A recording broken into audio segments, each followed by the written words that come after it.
Om Shanti.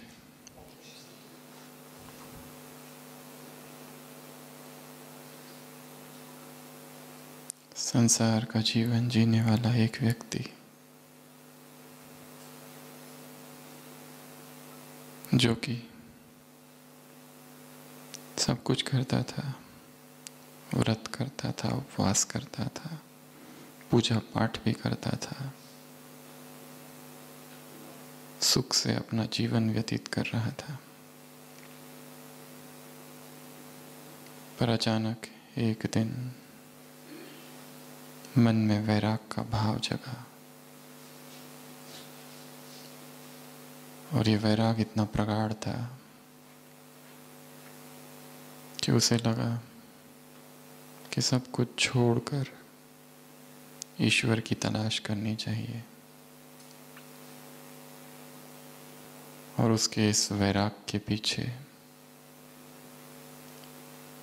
Media का बहुत बड़ा हाथ था। रोज सुबह टीवी खोलकर बैठता था,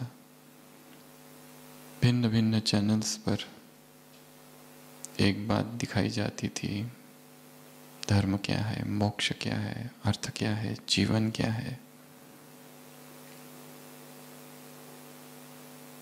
निर्वाण को कैसे पाए, संसार व्यर्थ है। सुबह सुबह टीवी चैनल्स पर ये रोज रोज वो बातें सुनता। संसारी जीवन चालू था, परंतु उस संसारी मन में एक दिन इन्हीं सब कारणों से वैराग जगा और सब कुछ उसे वास्तव में व्यर्थ दिखने लगा। जो कुछ उसने विस्तार किया था वो सब कुछ।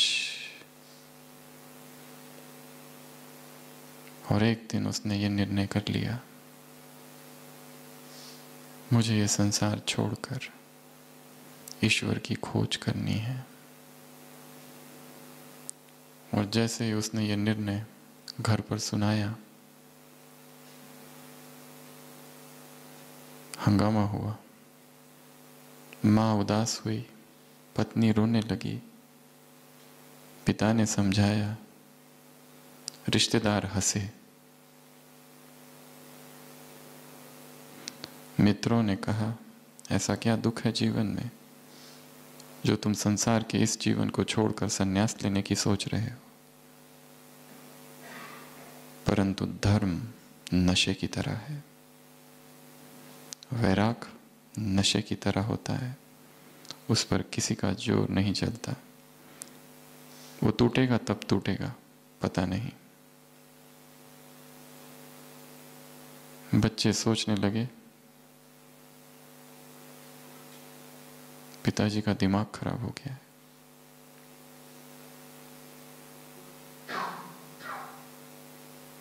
परंतु वैराग प्रबल था, ईश्वर की खोज करनी थी। पत्नी से भी कहा कि तुम भी मेरे साथ चलो। पत्नी ने कहा, ना बाबा, मैं नहीं जाऊंगी, बच्चों को कौन संभालेगा। घृणा भाव से उसने पत्नी से कहा, अरे मूर्ख संसारी नारी, कहाँ झंझट में फंसी है। परंतु वैराग प्रबल था और वो घर छोड़कर चला गया। और फिर किसी ने भी कुछ नहीं कहा, सबने सोचा इनको अपनी करने दो, और वो निकल पड़ा। किताबें पढ़ी थी, धर्म ग्रंथ पढ़े थे, व्यापार था, पर ये सब करते हुए भी आस्था थी। और किताबों के आधार पर ये तो सुनिश्चित था कि जीवन में अगर भगवान की खोज करनी है तो गुरु आवश्यक है। इसलिए गुरु की तलाश में निकल पड़ा। टीवी और चैनल में जिन जिन आश्रमों का वर्णन था वहां वहां गया, पर पाया कि सच्चाई तो कुछ और है। चाहती ईश्वर को खोज करने की, चाहती किसी गुरु को पाने की, एक ऐसा सच्चा गुरु जो मार्ग दिखा दे। पर जिन जिन आश्रमों में गया वहां तो फीस लगती थी रहने की। अच्छा था वो अपना एटीएम कार्ड साथ ले गया था। आश्रमों में रहा, खुद अपने पैसों से रहने का इंतजाम और खाने का इंतजाम किया, पर उसे सुख नहीं मिला। योग की क्रियाएं सीखी पैसे देकर, योगासन सीखे, प्राणायाम सीखा, परंतु शांति नहीं। आश्रम छोड़े, नए नए आश्रमों में गया, कहीं देखा तो कुछ आश्रम ऐसे थे वहां निरंतर चंदा और डोनेशन की डिमांड थी। वहां से बाहर निकला, कुछ दूसरे आश्रमों में गया, मठों में गया, परंतु पाया यहाँ तो सेवा भी करो, इस संस्था का प्रचार प्रसार भी करो, वहाँ के गुरुओं की सेवा करो और खर्चा खुद करो। मिलता तो कुछ नहीं किसी आश्रम से। वहाँ से निकला, कुछ दूसरे मठों पंथों में गया, कुछ तीर्थ यात्राएं की, वहाँ पर भी देखा कुछ कुछ आश्रम तो राजनीतिक आश्रम थे। वहां से निकला, कहीं और पहुंचा, देखा वहां तो अध्यात्म अर्थात नशा, भांग में डूबे हुए थे लोग। यहाँ गुरु की तलाश कैसे हो? वहां से निकला और किन्हीं नए नए आश्रमों में गया, क्योंकि प्यास थी भगवान को पाने की और गुरु को पाने की। कहीं कुछ नहीं मिल रहा था और वो प्यास उसे ले जा रही थी। पैसा बहुत खर्च कर दिया, 1-1.5 लाख।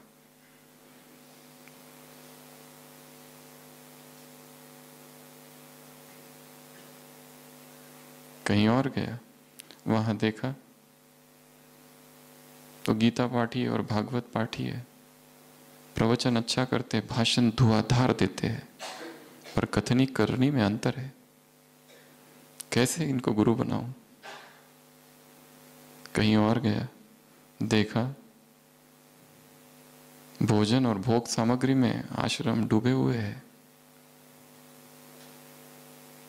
कहीं और गया, फिर पैसों का बोलबाला, कहीं भटकता गया। सोचा ईश्वर यहाँ नहीं हो सकता, सोचा अब हिमालय चला जाता हूँ भगवान की खोज में। किसी आश्रम में कोई गुरु मिल जाए, कोई सतगुरु मिल जाए। और एक वैसा ही बड़ा सा आश्रम मिला उसे, और वहां रहकर सेवा करने लगा, नियमों का पालन करने लगा।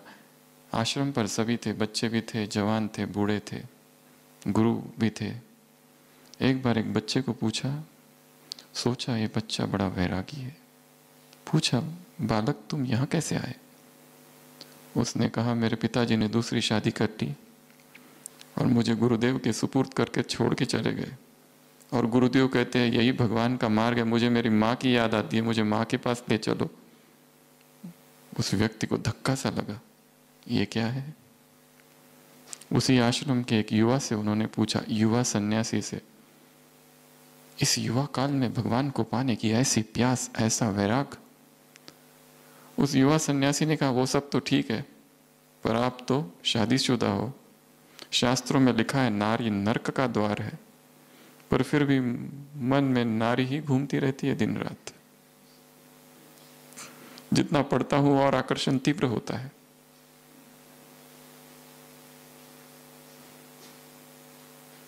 पर मैंने आपसे ये बात कही, किसी से कहना मत, क्योंकि आश्रम है। उस व्यक्ति को और धक्का बैठता है, भगवान को ढूंढूं तो कहां ढूंढूं? यहां भी संसार लगा पड़ा है। गुरु के जो आश्रम के जो मठाध्यक्ष थे, 60 साल की लगभग उम्र थी, उनसे जाकर एक बार मिलता है, त्रिपुंड लगाए हुए, भगवे वस्त्र धारण किए हुए, मुंडन किए हुए, वेद शास्त्र उपनिषद कंठस्थ। उनसे वार्तालाप होते समय पता चलता है कि 30 साल पहले इन्होंने अपनी पत्नी को छोड़ दिया था, क्योंकि किसी से उसके संबंध थे। और जब भी अपने पत्नी को याद करते तो आज भी आंखें क्रोध में लाल हो जाती है। उसी के वजह से इन्होंने ये मोक्षगामी मार्ग अपनाया था और इतना बड़ा आश्रम फिर यहाँ खड़ा कर दिया। धक्का लगा सुनकर कि क्रोध तो अभी भी गया नहीं है, ये मार्ग कैसे दिखाएंगे। वहां से निकला व्यक्ति, किसी ने कहा उस पहाड़ी पर जाओ, कोई बाबा जी है, उनसे मिलो। जाता है, देखता है 70 साल का बूढ़ा व्यक्ति है, एक आश्रम भी नहीं लगता है, झोपड़ी सी है, ना कोई चित्र, ना कोई ग्रंथ, ना कोई शिष्य, क्योंकि आश्रम की शोभा तो शिष्य होते हैं, इन्होंने शिष्य नहीं बनाए। पूछता है वो गुरु, तुम यहाँ कैसे? वो कहते हैं भगवान की खोज में निकल पड़ा हूँ। हंसते हैं वो, कहते हैं आप क्यों हंसे? क्या भगवान यहाँ नहीं है? कहते भगवान यहाँ कैसे हो सकता है? तो कहाँ है? किताबों में तो नहीं है, ना ही किताबें पढ़ने से भगवान मिलता है। उस गुरु ने कहा तो क्या पहाड़ों में और आश्रमों में भगवान मिलता है? क्या वो यहाँ छुप के बैठा है? फिर है क्या? करूँ क्या मैं? मोक्ष कैसे पाऊं? निर्वाण को कैसे उपलब्ध हूं?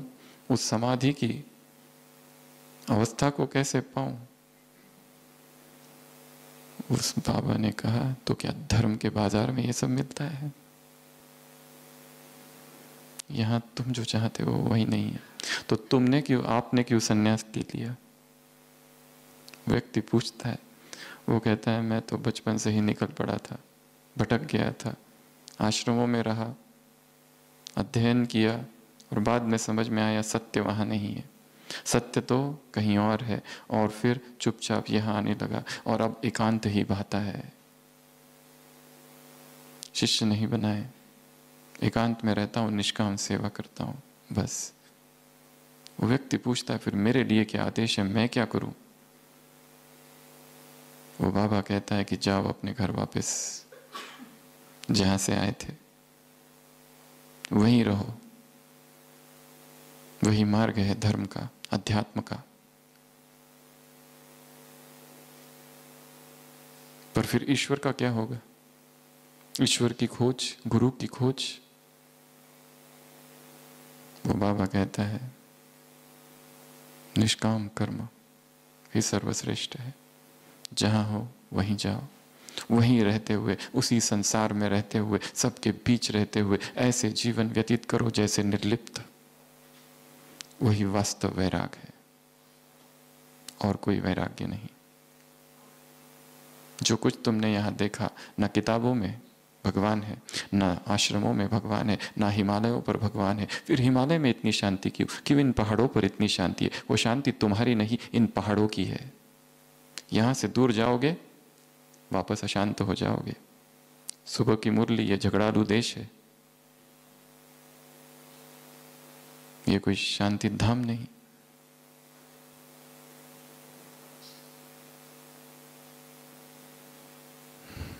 व्यक्ति कहता है फिर भी अब मैं क्या करूं? मैं समर्पण करता हूं, आप बताओ, वैसा करूंगा। वो बाबा कहते चले जाओ, वहीं रहो जहां से आए थे। संसार के इस बाजार में तुम्हें भगवान नहीं मिलेगा। यहां तो खरीद फरोख्त है, सैंक्टिफाइड शॉपकीपिंग। और वो व्यक्ति लौट जाता है। कहानी लंबी है, पर आ जाता है। वास्तव में यही वैराग है, कुछ छोड़कर कहीं और चले जाना या स्थान बदली कर देना वैराग नहीं। जहां हो, जिनके बीच हो, उन्हीं के बीच रहते हुए, उसी डिपार्टमेंट में रहते हुए, उसी बिल्डिंग में रहते हुए, उसी कैंपस में रहते हुए, उसी आश्रम में रहते हुए, उसी सेंटर, उसी स्थान, उसी जगह पर रहते हुए निर्लिप्त अवस्था, निर्लेप स्थिति, ये वैराग है। ये सोचना कि वो कहीं और है, ये ब्रह्म मात्र है। तो आज हम चर्चा करेंगे रविवार की अव्यक्तवाणी। काफी दिन बीत गए, एक दिन काफी अव्यक्तवाणी को पूर्णतः विस्मृति के लिए, विस्मृत होने के लिए। टाइटल क्या था मुरली का? केवल टाइटल, अंदर का छोड़ दो। किस विषय पर मुरली थी? राज ऋषि पर। राज ऋषि बैलेंस की अवस्था का नाम है। राज ऋषि ब्रह्मा की लास्ट स्टेज का नाम है। राज और ऋषि दो शब्द है। ये दरबार किसकी है? राज ऋषियों की दरबार है। ऐसी दरबार द्वापर से अब तक कभी ना लगी। सुबह की साकार मुरली, जो कुछ होता है इन 100 वर्ष में सारे काम होते हैं। क्या कहा आज? जो कुछ होता है वो इन्हीं 100 वर्षों में सब कुछ होता है। वहां कुछ नहीं होगा। ऐसी दिवाली, ऐसी होली वहां नहीं होगी। सब कुछ यहां जो तुम यहां करते हो उसी का यादगार बनता है। जो तुम परमात्मा के साथ होली खेलते हो उसी का यादगार द्वापर से बनता है। और जो एक दूसरे को रंग लगाते हैं उन्हें क्या संज्ञा दी परसों? आसुरी मनुष्य है वो। ब्राह्मणों की होली ऐसी ना हो जैसे संसारी मनुष्यों की होली है। हमारे रंग ही अलग है। और आज तो बाबा ने एक ऐसा महावाक्य बोल दिया है जो आज संसार का सबसे बड़ा एडिक्शन है, उस पर रोक लगा दी है। यहां तक कि ब्राह्मण परिवार में भी एक व्यसन की तरह है वो। कौन सा? अपना चित्र भी भूल जाओ। Selfie addiction, selfie syndrome. एक ही दिन में कितने सेल्फी लेते रहते हैं दिन भर, इसके साथ उसके साथ, इस स्थान के साथ उस स्थान के साथ। उस स्थान का और उस व्यक्ति का उसमें महत्व कम हो गया है। वो आदत हो गई है, वो एडिक्शन हो गया है, व्यसन हो गया है। अपना चित्र भी तुम्हें भूलना है। शायद बाबा को पता था 60s में ही कि ऐसा भी समय आएगा कि मोबाइल भी आएगा और ये सारे ब्राह्मण अपना ही चित्र खींचते बैठेंगे। तो आज की मुरली से कौन सा पाठ पढ़ा? आज से सेल्फी बंद। कोई सेल्फी लेने की आवश्यकता नहीं है। तुम्हें तो चित्र ही, अपना ही चित्र भूल जाना है। हाँ, वो दूसरी बात है, कुछ दिनों में आएगा। अपना देवताओं का चित्र लॉकेट में लगाकर पॉकेट में रखो। वो भी मुरली आएगी एक हफ्ते में। कल ही आ सकती है, एक हफ्ते में आएगी। कहा जाता है चित्र से चरित्र। पर ये चेतावनी है उसकी। अपने ही चित्र के मोह में फंस जाना, अपने ही पिक्चर के मोह में फंस जाना, अपना ही चित्र लेते रहना और अपने ही मीडिया और डिजिटल वर्ल्ड में उसको अलग अलग जगह कर चिपका कर लोगों को भेजते रहना। ये स्वयं को हम तो भूल ही नहीं रहे, दूसरों को भी कह रहे तुम भी मेरी देह को याद करो। क्या कह रहे हैं उनको? तुम भी, मेरा ये देह है कितना सुंदर, स्थान सुंदरता, व्यक्ति जिसके साथ दिया जा रहा है उसका कम महत्व है, मैं हूं इसमें। अपने ही चित्र को भूल जाओ।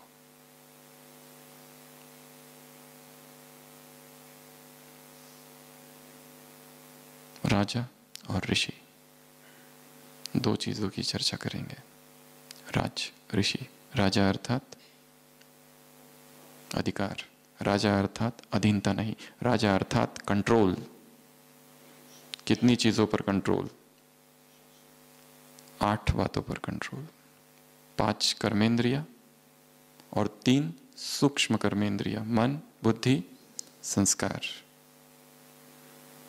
स्थूल कर्मेंद्रियों पर कंट्रोल अर्थात स्थूल अभ्यास, सूक्ष्म कर्मेंद्रिय सूक्ष्म शक्तियों पर कंट्रोल अर्थात सूक्ष्म अभ्यास। जैसे हाथ को हिलाते हो, पैर को हिलाते हो, ऑर्डर करते हो, वैसे इन कर्मेंद्रियों को भी, इन शक्तियों को भी ऑर्डर करो। ये ना सोचो कि मेरी एक ही तो कमजोरी है। वो एक ही कमजोरी क्या है? माया का गेट। ये भी ना समझो कि दूसरों में भी तो है। दूसरों को देखते देखते खुद रह जाएंगे। इन्वर्टेड कॉमा, कितना शक्तिशाली वाक्य है। दूसरों को देखते देखते खुद रह जाएंगे। इनमें भी ये कमी है, उनमें भी ये कमी है, मुझ में है तो क्या हुआ? गेट छोटा हो या बड़ा, कमी तो है ना। फिर वो सेल्फी एडिक्शन ही क्यों ना हो, एडिक्शन तो है ना। वही डूब मरेगा एक दिन, तुमको गिरा देगा। वही किसी और के मन में तुम्हारे प्रति आकर्षण उत्पन्न कर देगा। फिर क्या करोगे?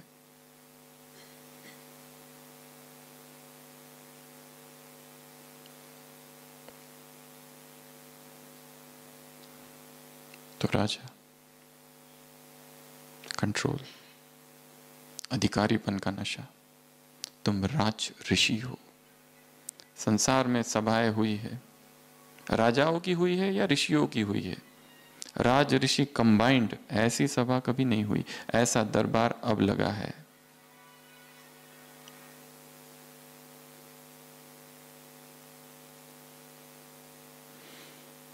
तो राजा बनना है। 5 कर्मेंद्रिय, रूप रस गंध स्पर्श शब्द, आंखें, नाक, जिह्वा, कान और त्वचा। क्या है जो आकर्षण उत्पन्न करता है? उसकी 4 अवस्थाएं हैं।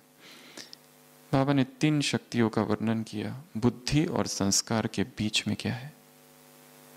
एक है मन, एक है बुद्धि, एक संस्कार। क्या बुद्धि और संस्कार के बीच में भी कोई एक अधूरी सी मिसिंग लिंक, एक कड़ी है जिसके द्वार से चेतना को गुजरना पड़ता है इससे पहले कि वो संस्कार बन जाए? एक सूक्ष्म कड़ी है जिसकी हम चर्चा करेंगे।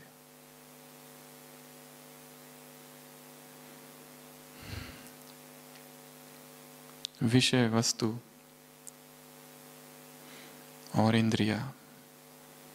विषय इंद्रियों से टकराते हैं, वहां कुछ होता है। रूप आंखों से टकराया, कुछ हुआ। शब्द कानों से टकराया, कुछ हुआ। गंध नाक से टकराया, कुछ हुआ। स्पर्श शब्द त्वचा से टकराया, कुछ हुआ। यह सबसे पहली क्रिया है आकर्षण की, टकराव। पर टकराव से संस्कार तैयार नहीं होते। ये टकराना है केवल। दूसरा, मूल्यांकन। अच्छी है कि दुखद है, सुंदर है कि असुंदर है। आंखों ने कुछ देखा, सुंदर है असुंदर है। कानों ने कुछ सुना, मधुर है या कर्कश है। त्वचा ने कुछ महसूस किया, स्पर्श कैसा था। जिह्वा ने कुछ टेस्ट किया, स्वादिष्ट है।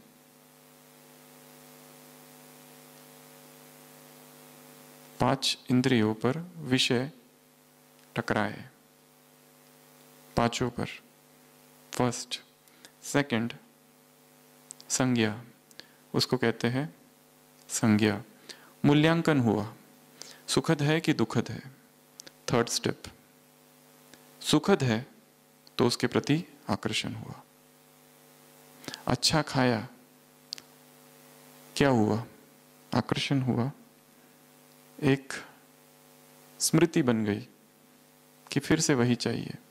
कुछ सुना, बहुत सुंदर था, किसी की आवाज बहुत मधुर थी, वही वही सुनने की इच्छा है। किसी ने स्पर्श किया, वो स्पर्श की स्मृति रह गई क्योंकि वो स्पर्श बहुत सुखद था। मूल्यांकन हुआ, सुखद दुखद, सुखद दुखद, सुखद दुखद। थर्ड स्टेज में जो सुखद है उसके प्रति राग उत्पन्न हुआ और जो दुखद है उसके प्रति द्वेष। इस तीसरी अवस्था तक भी कर्म संस्कार अभी तक बने नहीं है। संस्कार बनते हैं चौथी अवस्था में, जहां ये जो कुछ हुआ 3 अवस्थाओं में, इसको हमने कर्म में लाया। फिर से दोबारा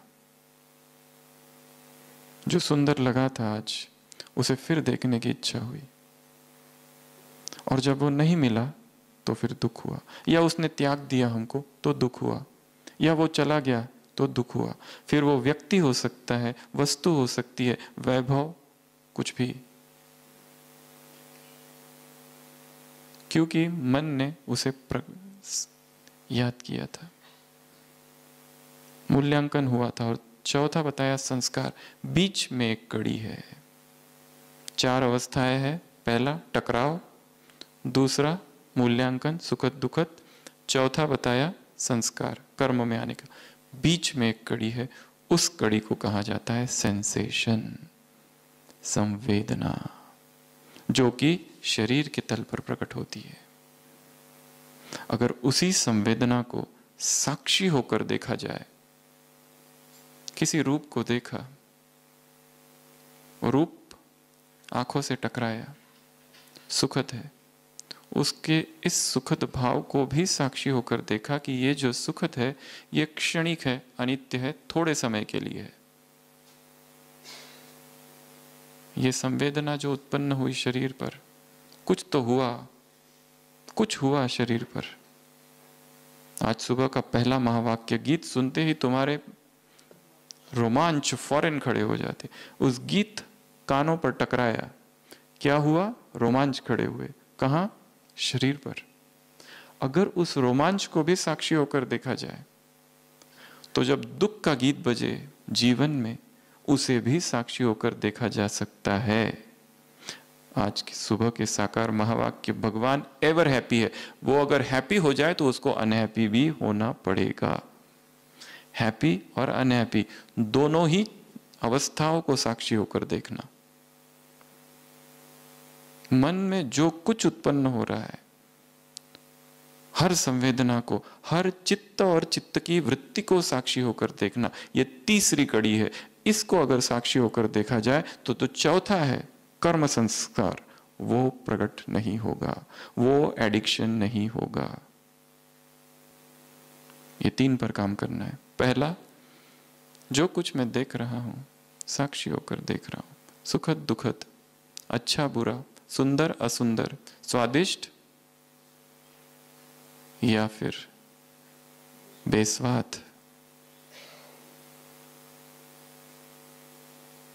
कुछ खाया, बहुत स्वादिष्ट लग रहा है, उस खाने की क्रिया को भी वहीं पर साक्षी होकर देखकर खाना, तो वो एक ऐसा आघात कर रहे हैं उस तीसरे तल पर कि चौथा प्रकट नहीं होगा। अगर वैसा ही खा लिया और वो बहुत स्वादिष्ट लग गया, हमने कुछ भी नहीं किया और उसको भोक्ता भाव से ले लिया, तो वो भोक्ता भाव संस्कार को प्रकट करेगा और संस्कार बन जाएगा। और एक बार संस्कार बन गया, फिर अगर जितना उसकी पुनरुक्ति होगी वो पक्का होता जाएगा। किसी एक व्यक्ति को दूसरा व्यक्ति अच्छा लगता है, वो उससे फोन पर बात करता है, पहली बार बात किया, अच्छा लगा, बहुत सुखद, उस व्यक्ति ने हमारी बहुत तारीफ की, महिमा की, या फिर मैत्री जगाई, या फिर सहयोग दिया, या प्रेमपूर्ण वार्तालाप किया, या कामुक चेष्टाओं का वार्तालाप किया, एक आकर्षण उत्पन्न हुआ, वो आकर्षण फिर से रिपीट करने की इच्छा है, repeat repeat repeat repeat repeat, संस्कार।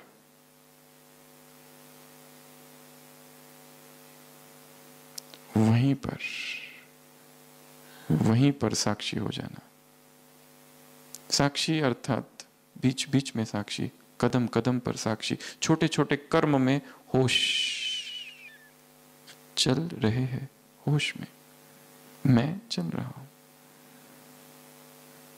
बेहोशी आई कि भोक्ता भाव जगा, भोक्ता भाव जगते ही संवेदना को साक्षी होकर नहीं देखा, संस्कार प्रकट हुआ। इसको सूक्ष्मता से समझना है, नहीं तो गुलाम बनते जाएंगे। जो देखा वो अच्छा लगा उसके गुलाम, जो सुना अच्छा लगा उसके गुलाम, जो खाया अच्छा लगा उसके गुलाम, किसी ने स्पर्श किया उसके स्पर्श के गुलाम।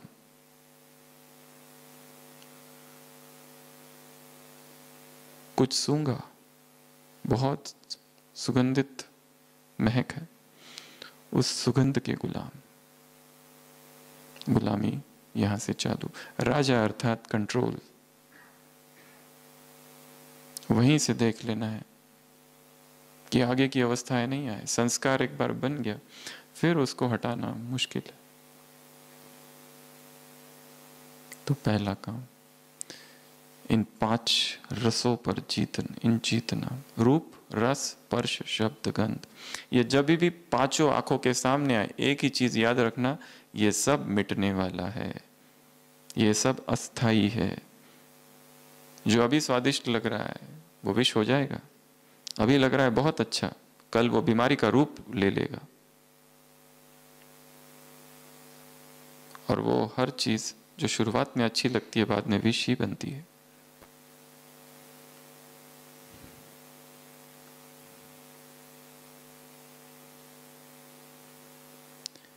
ये 5 और 3 सूक्ष्म।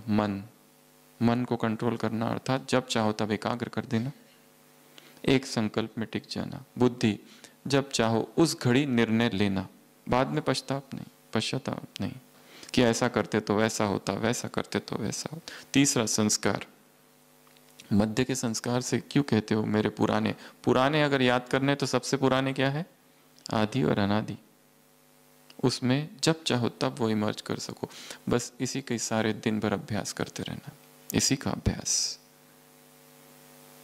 सबसे पावरफुल योग केवल एक ही है, परम धाम का। बैठकर प्रैक्टिस करो एक ही ज्योति बिंदु को देखने की, लंबा समय तक, 10 मिनट, 20 मिनट, 40 मिनट, 1 घंटा। कहीं आंखें और ना जाए, इधर उधर इधर उधर, कौन आया क्या किया। बैठ जाओ, ये भी एक योग का प्रयोग है। एक ही बिंदु को देखते रहना और ऐसा अनुभव करना, उससे मुझे सब कुछ प्राप्त हो रहा है। केवल सुख, शांति, आनंद, पवित्रता ये सब नहीं, सब कुछ। टेस्ट उत्पन्न हो रही है, उसी से मिल रही है, भोजन भी वही है।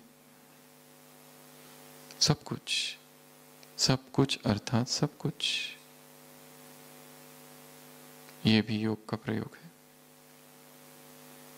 तो अपने अनादि स्वरूप को याद करना, अपने आदि स्वरूप को याद करना। और बाबा ने कहा मध्य को याद नहीं करना। हम कह रहे हैं अगर मध्य को याद करना है तो मध्य के भी 5 संस्कार, 5 स्वरूप है, उनमें से 4 को तो याद कर ही सकते हैं। एक को छोड़ दो, वो वाम मार्ग वाला, वो विकारी बनने वाला, जो देवता अभी अभी गिर पड़े, वो नहीं। पर 4 संस्कार तो फिर भी है द्वापर के। पहला तपस्वी। द्वापर में सबसे पहले तपस्या किसने चालू की? हमने चालू की। कौन बैठे थे वनों में तपस्या करने? हम। किसने लिखे सारे शास्त्र? हम। कैसा जीवन था? तापसी जीवन था। वही तपस्या के संस्कार फिर प्रकट करना है, सारे दिन भर, कई बार। सब कुछ होते हुए कारोबार चल रहा है, भीड़,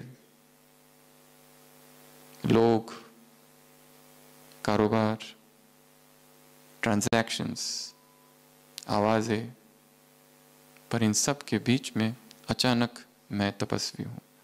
दूसरा भगत, परंतु कैसा भगत? अनन्य भगत, प्रभु प्रेम में डूबा हुआ भगत।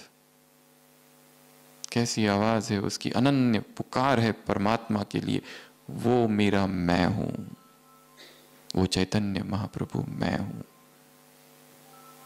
तीसरा, हम ही तो राजा थे। द्वापर में हम कौन थे? हम ही राजा थे। वो राजाई संस्कार हमारे निज संस्कार है, अपने संस्कार है। और चौथा, एक सन्यासी, एक भगत, एक राजा, और चौथा पूज्य स्वरूप। मूर्तियां किसकी है? द्वापर से हमारी। संडे की मुरली में था ना, पृथ्वी देवी तुम हो, सूर्य तुम हो, पवन देवता तुम हो, पवन पुत्र तुम हो, संतोषी तुम हो, दुर्गा तुम हो, काली तुम हो। आज सुबह की साकार मुरली, जो बाप की महिमा है इस समय वो तुम्हारी महिमा है, आगे चलकर तुम्हारी महिमा अलग हो जाएगी। कितना अच्छा वाक्य है।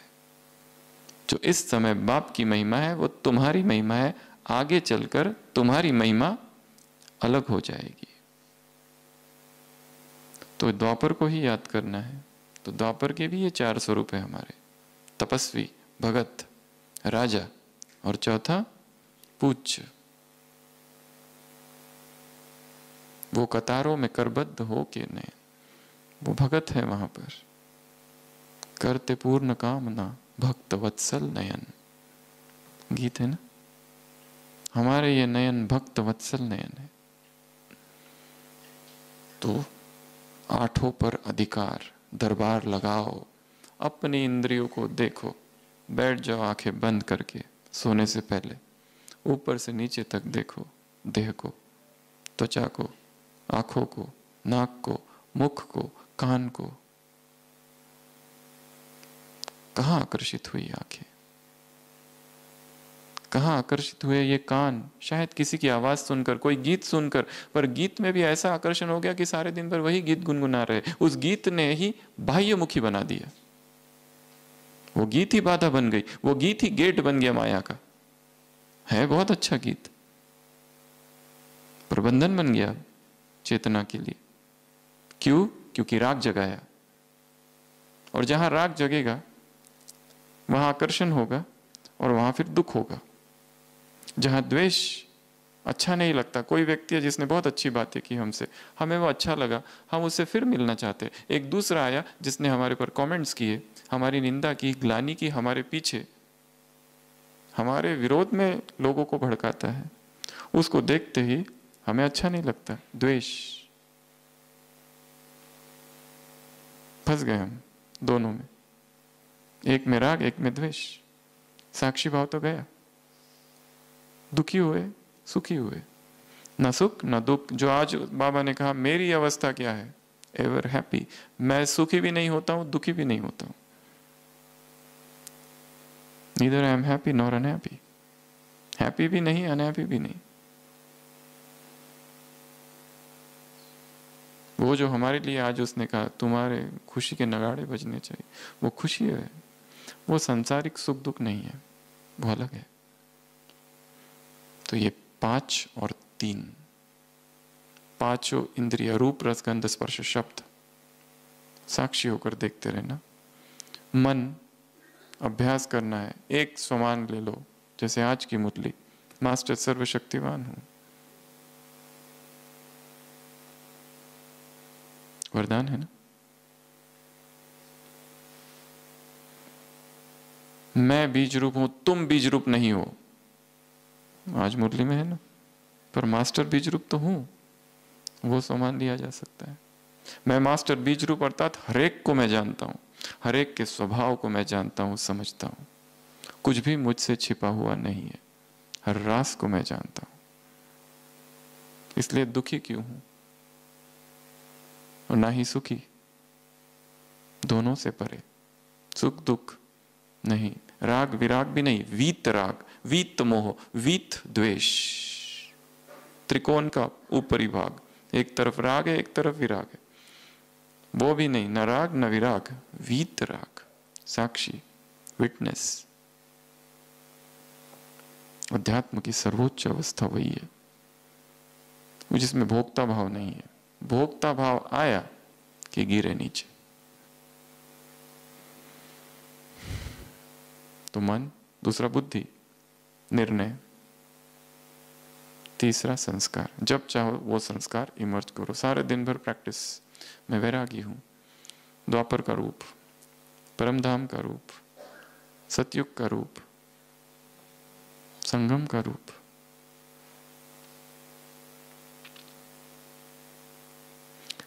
अब दूसरी चर्चा आते हैं बेहद के वैरागी अर्थात ऋषि। ऋषि अर्थात ये था राजा, ऋषि अर्थात तपस्वी, ऋषि अर्थात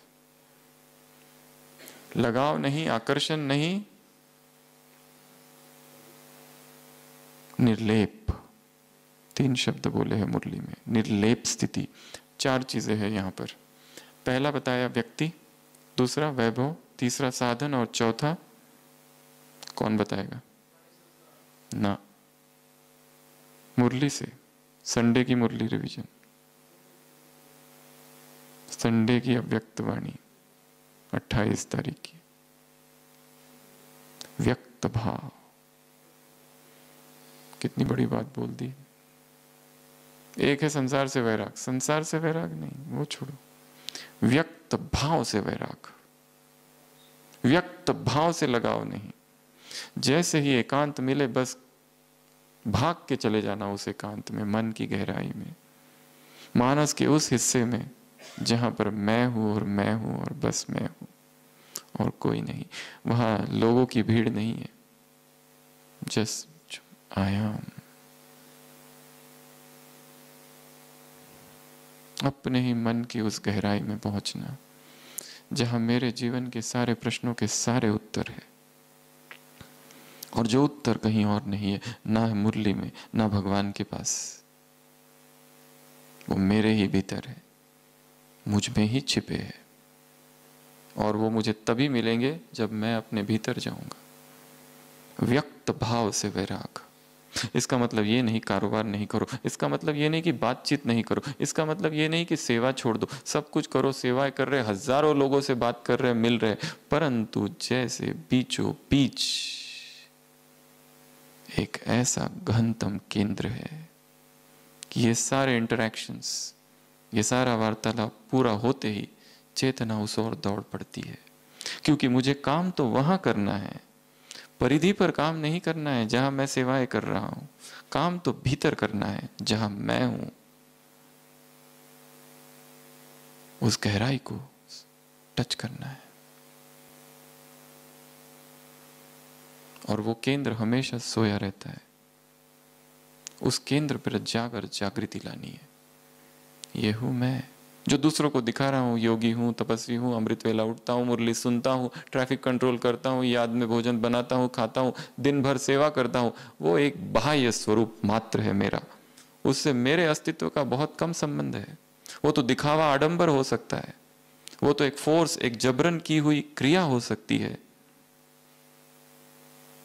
वो मैं नहीं हूं, मैं कुछ और हूं, और उसी की मुझे खोज है, उसी की मुझे तलाश है, और वो केंद्र है, परिधि नहीं।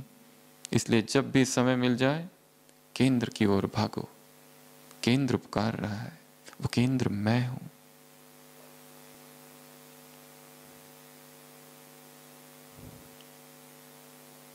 व्यक्तियों से वैराग, अर्थात कोई व्यक्ति है तो ठीक, वो जब नहीं है, छीन लिया जाए या नहीं रहे तो भी ठीक।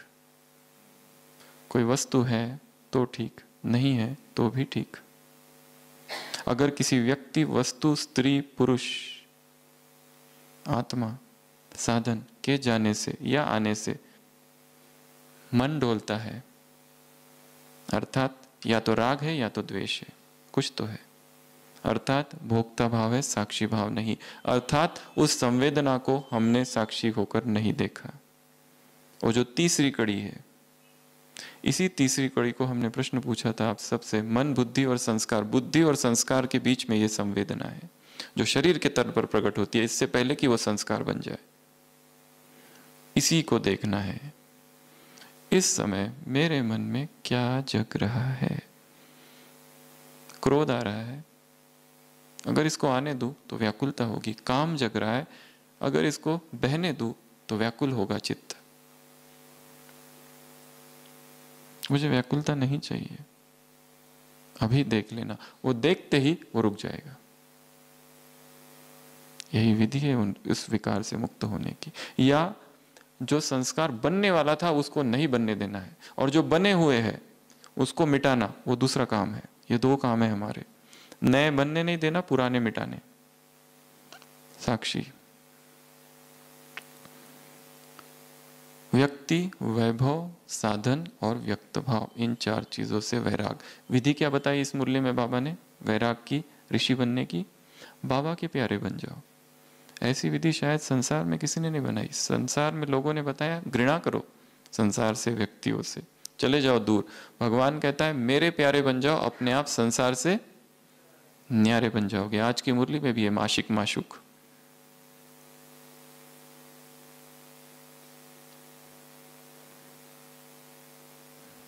याद याद याद। कैसे याद की यात्रा को तीव्र किया जाए, कई बार किया जाए, अलग अलग विधि से, अलग अलग ढंग से की जाए। कोई एक विधि नहीं है याद करने की, 100 विधियों से भी ज्यादा विधि है।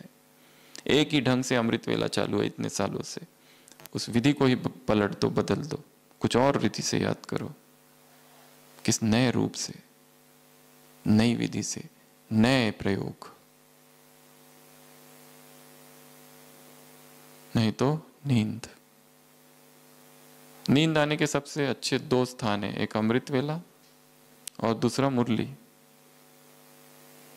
बाकी दिन भर तो झंझट ही झंझट, सेवा ही सेवा, यही तो 2 समय है आराम के, जहाँ अच्छी नींद हो जाती है बैठे बैठे। दिन भर तो चिंताएं है, स्वप्न है, दौड़ है, संघर्ष है, संस्कार है, आपस में हिसाब किताब है, क्या कुछ नहीं है। ये 2 समय आराम है चित्त को, कोई टेंशन ही नहीं है। इसलिए अच्छी नींद कहाँ देखी जाती है? धर्म सभाओं में, और दूसरा सुबह के योग में, ध्यान में। एक व्यक्ति प्रवचन कर रहा था, देख रहा सामने एक माता बैठी है, खर्राटे ले रही है। उसने बड़ी कोशिशें की, इतना अच्छा मेरा प्रवचन, और ये माता बैठ के खर्राटे लेती, इतनी बड़ी सभा, इतने लोग पूरा ध्यान मग्न होकर सुन रहे। उसने बड़ी कोशिशें की भाव भंगिमा से करके, पर वो तो उठने का नाम नहीं ले रही है। बड़ी पीड़ा हुई यहाँ, क्या करूं?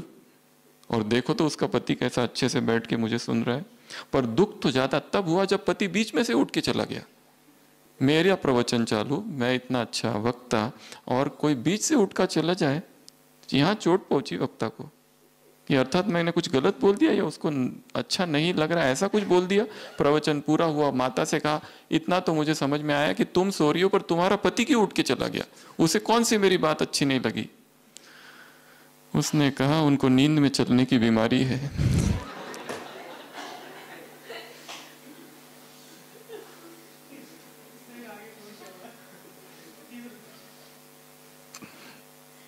क्यों चेतना सो जाती है?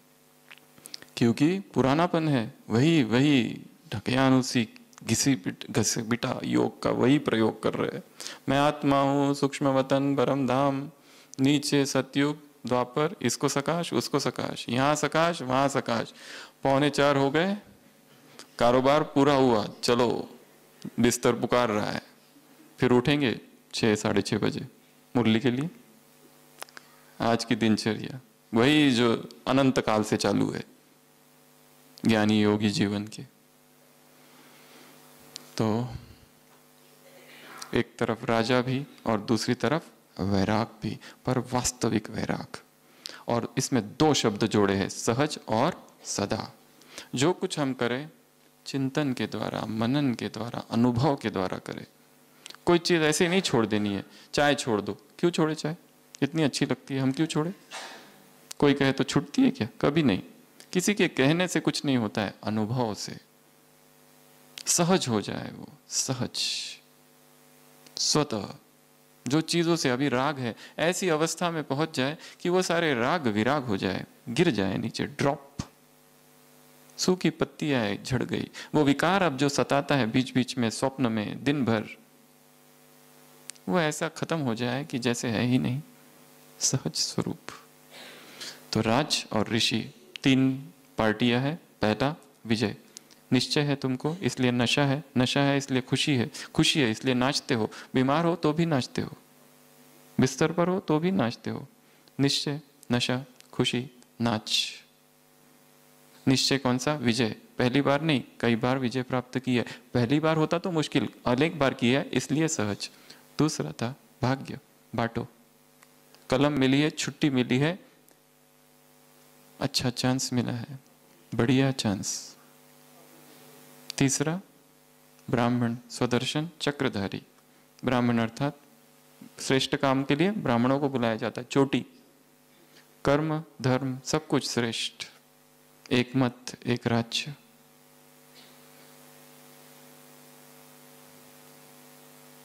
ऐसे राज ऋषियों को, ऐसे ऋषि कुमारों को, ऐसे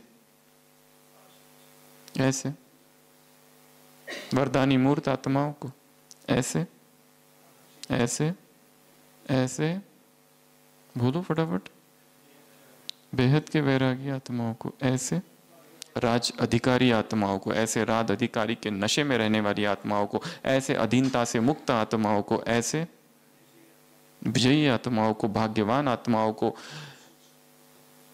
स्वदर्शन चक्रधारी आत्माओं को, श्रेष्ठ ब्राह्मण आत्माओं को, ऐसी ब्राह्मण चोटी आत्माओं को, ऐसे ऐसे स्वयं का चित्र भूल जाने वाली सेल्फी एडिक्शन से मुक्त आत्माओं को,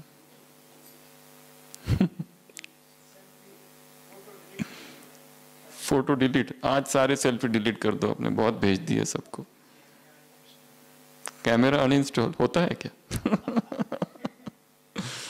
तो ऐसी महान आत्माओं को, श्रेष्ठ आत्माओं को बाप दादा का याद प्यार, गुड नाइट और नमस्ते। हम रूहानी बच्चों की रूहानी बाप दादा को याद प्यार, गुड नाइट और नमस्ते। ओम शांति।